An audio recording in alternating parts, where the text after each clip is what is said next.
இன்னைக்கு வீடியோவில் நம்ம மொத்தம் 26 ட்ரிபிள் ஐடிஸில் இருக்கக்கூடிய 50 வெவ்வேறு வகையான அகடமிக் ப்ரோக்ராம்ஸ்க்கு என்னென்ன க்ளோசிங் ரேங்க்ஸ், அதாவது ஆல் இண்டியா ரேங்கிங்னு சொல்லுவாங்க. இந்த ஆல் இண்டியா ரேங்கிங்க்கு என்னென்ன க்ளோசிங் ரேங்க் அப்படின்றத நம்ம இந்த வீடியோவில் ப்ரீஃபாக டிஸ்கஸ் பண்ணுவோம். அது மட்டும் இல்லாமல் வீடியோடைய எண்டில் உங்களுடைய ஜெய் மெயின் ஸ்கோர் வச்சுட்டு எப்படி நம்ம பிரான்ச் வைஸ் நம்ம அகடமிக் ப்ரோக்ராம் எப்படி சூஸ் பண்ணுறது அப்படின்றத நம்ம டிஸ்கஸ் பண்ணுவோம். அதனால் வீடியோ ஸ்கிப் பண்ணாமல் ஃபுல்லாக பாருங்கள். சேனலுக்கு புதுசாக இருந்தீங்கன்னா சப்ஸ்கிரைப் பண்ணிக்கோங்க. வாங்க வீடியோக்குள்ள போகலாம்.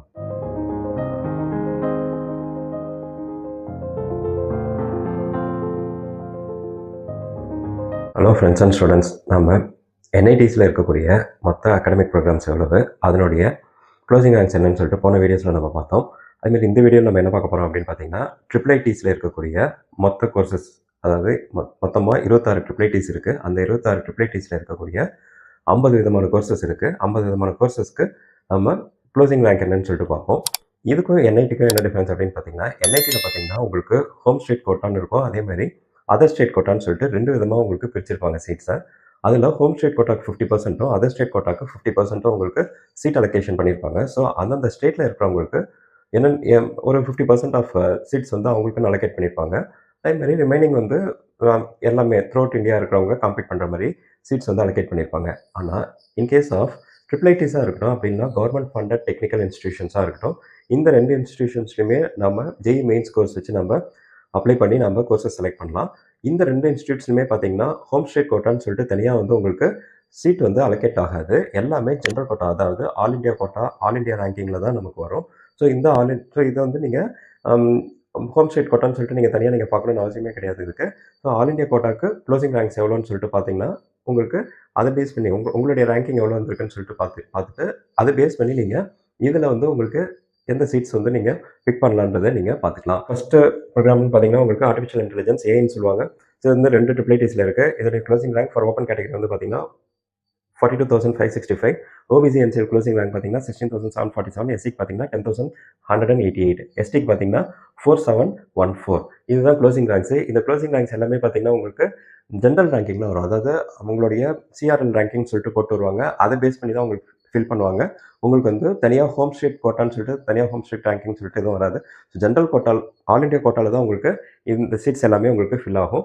அதே மாதிரி artificial intelligence and data engineering இது பார்த்தீங்கன்னா ஒரு ட்ரிபிள் ஐடியில் இருக்குது. ஸோ இதோடைய க்ளோசிங் ரேங்க்ஸ் என்னன்னு சொல்லிட்டு இது ராஜஸ்தானில் இருக்குது. ஸோ இது வேறு எங்கேயாவது ஒரு இன்ஸ்டியூட்ஸ் இருந்துச்சுன்னா நீங்கள் ஏதாவது டவுட்ஸ் இருந்துச்சுன்னா கேளுங்க, நீங்கள் கமெண்ட் செக்ஷனில் கேளுங்க, நான் உங்களுக்கு கொடுக்குறேன். இல்லைனாலுமே இந்த தகவல்லாம் உங்களுக்கு josa.nic.in இதுலேருந்து தான் நான் எடுத்திருக்கேன். நீங்கள் இதுலேருந்து பார்த்தீங்கன்னா கூட உங்களுக்கு தெரியும். ஸோ இதுக்கு artificial intelligence and data engineering ஒரு ட்ரிபிள் ஐடியில் இருக்குது. ஸோ இதோடைய க்ளோசிங் ரேங்க் என்னன்னு சொல்லிட்டு பார்த்தீங்கன்னா, ஓப்பன் கேட்டகரிக்கு 30,212, ஓபிசி என்சிஎலுக்கு 12,083, எஸ்சிக்கு 7,914, எஸ்டிக்கு 3,744. இதே மாதிரி தாங்க மீதி இதுக்கெல்லாம் க்ளோசிங் ரேங்க்ஸ் எவ்வளோன்னு சொல்லிட்டு பார்த்துக்கோங்க. இப்போ நம்ம என்னென்ன கோர்சஸ் இருக்குன்றதை நம்ம டிஸ்கஸ் பண்ணிப்போம். ஸோ இதில் தேர்ட் கோர்ஸ் பார்த்தீங்கன்னா artificial intelligence and data science. இது மொத்தம் 3 என்ஐடியில் இருக்குது, 3 ட்ரிபிள் ஐடியில் இருக்குது. அடுத்து ஃபோர்த் கோர்ஸ் பார்த்தீங்கன்னா BTech in mathematics and computing. இது பார்த்தீங்கன்னா 2 ட்ரிபிள் ஐடியில் இருக்குது. அடுத்தது பார்த்தீங்கன்னா BTech in mechanical engineering and MTech in artificial intelligence and robotics. இது ஒரு ட்ரிபிள் ஐடியில் இருக்குது. இது காஞ்சிபுரத்தில் இருக்கிறதுல இருக்குது. அடுத்தது பார்த்தீங்கன்னா BTech in ECE MTech in communication systems. இதுவும் ஒரு ட்ரிபிள் ஐடியில் இருக்குது. இதுவும் காஞ்சிபுரத்தில் இருக்கிறது இருக்குது. BTech in ECE and MTech in micro electronics and VLSI systems. இதுவும் ஒரு ட்ரிபிள் ஐடியில் இருக்குது. இதுவும் காஞ்சிபுரத்தில் தான் இருக்குது. ஸோ இதுக்கெல்லாம் கரஸ்பாண்டிங் க்ளோசிங் ரேங்க்ஸ் என்னன்றதை பார்த்துக்கோங்க. இந்த சீட்ஸ்க்கெலாம் கரஸ்பாண்டிங் கேட்டகரிஸ்க்கு. அதுமாதிரி கம்ப்யூட்டர் சயின்ஸ் பார்த்தீங்கன்னா ஒரு ட்ரிபிள் ஐடியில் இருக்குது. இது க்ளோசிங் ரேங்க்ஸ் எவ்வளோன்னு சொல்லிட்டு பார்த்துக்கோங்க. இதுக்கும் ஓப்பன் கேட்டகரிக்கு 9580, ஓபிசி என்சிஎலுக்கு 3705, எஸ்சிக்கு 2363, எஸ்டிக்கு 1643. அதேமாதிரி உங்களுக்கு அடுத்தது பார்த்தீங்கன்னா கம்ப்யூட்டர் சயின்ஸ் அண்ட் ஆர்டிஃபிஷியல் இன்டெலிஜென்ஸ்னு இருக்குது. இதுவும் ஒரு ட்ரிபிள் ஐடியில் இருக்குது. அடுத்து கம்ப்யூட்டர் சயின்ஸ் அண்ட் பிஸ்னஸ்ன்னு இருக்குது. இதுவும் ஒரு ட்ரிபிள் ஐடியில் இருக்குது. அடுத்து கம்ப்யூட்டர் சயின்ஸ் இன்ஜினியரிங் ஏஐடிஎஸ் அப்படின்னா ஆர்டிஃபிஷியல் இன்டெலிஜென்ஸ் அண்ட் டேட்டா சயின்ஸ்னு இருக்குது. இது மொத்தம் 2 ட்ரிபிள் ஐடியில் இருக்குது. இதோடைய க்ளோசிங் ரேங்க்ஸ் என்னன்னு சொல்லிட்டு பார்த்துக்கோங்க. அடுத்தது பார்த்தீங்கன்னா கம்ப்யூட்டர் சயின்ஸ் இன்ஜினியரிங் சிஎஸ்சின்னு சொல்கிறாங்க.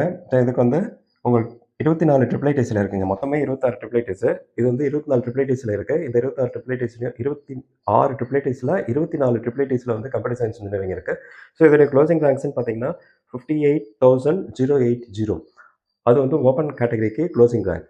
அப்படின்னா இது எப்படி நம்ம மீன் பண்ணோம் அப்படின்னு பார்த்துக்கிட்டிங்கன்னா, இது எப்படி இருக்கும், இந்த ரேங்கிங் தான் இருக்கிற இந்த 24 ட்ரிபிள் ஐடியில் கடைசி ரேங்கிங்காக ஃபில் ஆயிருக்கு. அதான் க்ளோசிங் ரேங்க். இந்த ஸ்டூடெண்ட் வந்து கடைசியாக வந்து சேர்ந்திருக்காரு. இதுக்கு மேலே வந்து சீட்ஸ் இல்லைன்ற மாதிரி மீன் ஆகுது. ஸோ உங்களுக்கு உங்களுடைய ஸ்கோர் வந்து இதுக்கு முன்னாடி இருக்கணும். ஒரு 40,000 இல்லை 45,000 இல்லை ஒரு 50,000 இருந்துச்சுன்னா உங்களுக்கு வந்து இந்த ட்ரிபிள் ஐடிஸில் ஏதாவது ஒரு ட்ரிபிள் ஐடிஸில் அது எந்த ட்ரிபிள் ஐடிஸ்ன்னு சொல்லிட்டு நீங்கள் பார்க்கணும். எந்த ட்ரிபிள் ஐடிஸில் வந்து 45,000 இருக்குன்னு சொல்லிட்டு பார்த்துக்கணும். இல்லை 45,000 மேலே இருக்கிறதுல பார்த்துக்கணும். பார்த்துட்டு அந்த ட்ரிபிள் ஐடிஸ் வந்து நீங்கள் சாய்ஸ் ஃபில்லிங் அப்போ கரெக்டாக பிக் பண்ணி அந்த மாதிரி ஃபில் பண்ணணும். இதுதான் உங்களுடைய ப்ரொசீஜரு. நம்ம இதை டிஸ்கஸ் பண்ணியிருக்கோம். ஸோ அதே மாதிரி ஓபிசி என்சிலுக்கு வந்து க்ளோசிங் ரேங்க் வந்து பார்த்தீங்கன்னா 19,787, எஸ்சிக்கு பார்த்தீங்கன்னா 11,300, எஸ்டிக்கு பார்த்தீங்கன்னா 5495. அதே மாதிரி 13வது கோர்ஸ் என்னன்னு பார்த்தீங்கன்னா சிஎஸ்சி பிடெக் எம்டெக். இது வந்து 5 இயர் டிகிரி கோர்ஸ். ஸோ இதுவும் 5 இயர் டிகிரி கோர்ஸ். எல்லாமே 5 இயர் டிகிரி கோர்ஸ். பிடெக் எம்டெக்னு வந்துருச்சுனாவே உங்களுக்கு 5 இயர் டிகிரி கோர்ஸ். இதுவும் 5 இயர்ஸ் டிகிரி கோர்ஸ். இதுவும் 5 year degree course. So BTech MTech and dual degree ப்ரோக்ராம்னு வந்துச்சுனாவே உங்களுக்கு அது 5 இயர் டிகிரி கோர்ஸாக வந்துடும். ஸோ இது 13வது கோர்ஸ் வந்து பார்த்தீங்கன்னா பிடெக் எம்டெக்னு சொல்லியே கொடுத்துருக்காங்க. So 5 year degree course. இது வந்து 2 ட்ரிபிள் ஐடியில் இருக்குங்க. இதோடைய க்ளோசிங் ரேங்க்ஸ் என்னன்னு சொல்லிட்டு பார்த்துக்கோங்க. இதெல்லாம் வந்து ஒரு ஸ்னாப்ஷாட் எடுத்து வச்சுக்கோங்க. உங்களுடைய சாய்ஸ் ஃபில்லிங்க்கு உங்களுக்கு யூஸ்ஃபுல்லாக இருக்கும். ஸோ இதை பேஸ் பண்ணி நீங்கள் எந்த கோர்ஸ் வேணும்னு சொல்லிட்டு நீங்கள் ப்ரெடிக்ட் பண்ணிக்கலாம். ப்ரெடிக்ட் பண்ணிவிட்டு அந்த கோர்ஸுக்கு எந்த ட்ரிபிள் ஐடி, ஃபார் எக்ஸாம்பிள் நீங்கள் ட்ரிபிள் ஐடி நீங்கள் பார்த்துட்டு இருந்தீங்கன்னா அந்த கோர்ஸுக்கு எந்த ட்ரிபிள் ஐடிக்கு உங்களுக்கு வந்து சூட் ஆகுன்றதை நீங்கள் ஜோசா வெப்சைட்டில் போய்ட்டு பார்த்துட்டு அந்த ட்ரிபிள் ஐடியை தான் நீங்கள் சாய்ஸ் ஃபில்லிங் அப்போ நீங்கள் ஃபில் பண்ணணும். அதை கொஞ்சம் கவனத்தில் வச்சுக்கோங்க. ஸோ அடுத்த கோர்ஸ் பார்த்தீங்கன்னா CSE AI and machine learning. ஒரு ட்ரிபிள் ஐடியில் இருக்குது. இதோடைய க்ளோசிங் ரேங்க்ஸ் அதாவது ஆல் இண்டியா க்ளோசிங் ரேங்க்ஸ் என்னன்னு சொல்லிட்டு பார்த்துக்கோங்க. அதே மாதிரி CSE computer science engineering artificial intelligence, இதுவும் ஒரு ட்ரிபிள் ஐடியில் இருக்குது. சிஎஸ்சி சைபர் ஃபிசிக்கல் சிஸ்டம், இது வந்து ஒரு ட்ரிபிள் ஐடியில் இருக்குது. சிஎஸ்சி சைபர் செக்யூரிட்டி, இது 4 ட்ரிபிள் ஐடியில் இருக்குது. சிஎஸ்சி டேட்டா சயின்ஸ், இது 2 ட்ரிபிள் ஐடியில் இருக்குது. CSE with specialisation in data science and artificial intelligence, இது ஒரு ட்ரிபிள் ஐடியில் இருக்குது. CSE with major in artificial intelligence, இதுவும் ஒரு ட்ரிபிள் ஐடியில் இருக்குது. CSE with specialisation in AI and DS artificial intelligence and data science, இது வந்து 2 ட்ரிபிள் ஐடியில் இருக்குது. CSE with specialisation in cyber security, இது 2 ட்ரிபிள் ஐடியில் இருக்குது. CSE with specialisation in quantum technology, இது ஒரு ட்ரிபிள் ஐடியில் இருக்குது. அடுத்து CSC artificial intelligence and machine learning, இது வந்து ஒரு ட்ரிபிள் ஐடியில் இருக்குது. அதுக்கடுத்தது CSE data science and analytics, இதுவும் ஒரு ட்ரிபிள் ஐடியில் இருக்குது. இதில் பார்த்தீங்கன்னா 14வது கோர்ஸும் அதே மாதிரி 24வது கோர்ஸும் பார்த்தீங்கன்னா உங்களுக்கு கிட்டத்தட்ட ஒரே மாதிரி தான் இருக்குது. நீங்கள் அகாடமிக் ப்ரோக்ராம் வந்து கரெக்டாக சூஸ் பண்ணிக்கணும். இது வேறு ட்ரிபிள் ஐடியாக இருக்கும், இது வேறு ட்ரிபிள் ஐடியாக இருக்கும். உங்கள் க்ளோசிங் ரேங்க்ஸும் உங்களுக்கு வேறுபடுது.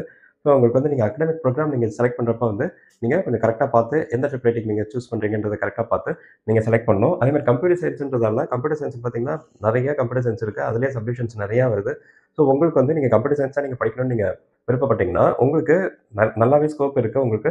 ஸோ இதுலேருந்து நீங்கள் வாஸ்ட் இதில் நீங்கள் உங்களுடைய ரேங்கிங் பேஸ் பண்ணி இதோடைய ரேங்கிங் எவ்வளோ வந்திருக்குன்னு பார்த்து நீங்கள் கரெக்டான ட்ரிபிள் ஐடிஸை நீங்கள் சூஸ் பண்ணலாம். ஸோ இந்த டேட்டாஸும் நீங்கள் ஒரு ஸ்னாப்ஷாட் எடுத்து வச்சுக்கோங்க. ஸோ இது வரைக்கும் நம்ம 25 கோர்சஸ் என்னென்னு அகாடமிக் கோர்சஸ் என்னென்னு சொல்லிட்டு பார்த்துருந்தோம். ஃபஸ்ட்டு 25 கோர்சஸ் மொத்தமாக வந்து பார்த்தீங்கன்னா 50 கோர்சஸ் இருக்குது ட்ரிபிள் ஐடிஸில். 26 ட்ரிபிள் ஐடிஸில் மொத்தம் 50 டிஃப்ரெண்ட் டைப்ஸ் ஆஃப் ப்ரோக்ராம்ஸ் இருக்குது. இதில் வந்து பார்த்தீங்கன்னா மேஜராக பார்த்தீங்கன்னா கம்ப்யூட்டர் சயின்ஸ் தான் இருக்குது. இந்த கம்ப்யூட்டர் சயின்ஸ்லேயே பார்த்தீங்கன்னா இன்னமும் கூட அடுத்த பார்ட்டில் கூட நம்ம கண்டினியூ ஆகும். ஸோ கடைசி 25 கோர்சஸ் வந்து நம்ம அடுத்த பார்ட்டில் நம்ம டிஸ்கஸ் பண்ணுவோம். ஸோ இது வரைக்கும் ஏதாவது டவுட் இருந்துச்சுன்னா கமெண்ட் செக்ஷனில் ஏதாவது கேளுங்க. கமெண்ட் செக்ஷனில் ஏதாவது கமெண்ட் பண்ணுங்கள். லைக் பட்டனை ப்ரெஸ் பண்ணிக்கோங்க. இந்த வீடியோவை தேவையானவங்களுக்கு ஷேர் பண்ணிக்கோங்க. நீங்கள் புதுசாக இருந்தீங்கன்னா நீங்கள் இந்த சேனலை சப்ஸ்கிரைப் பண்ண மறந்துடாதீங்க. ஸோ வரப்போகிற வீடியோஸ்லாம் தவறாமல் பார்க்கறதுக்கு சப்ஸ்கிரைப்டாக இருங்க. தேங்க்யூ.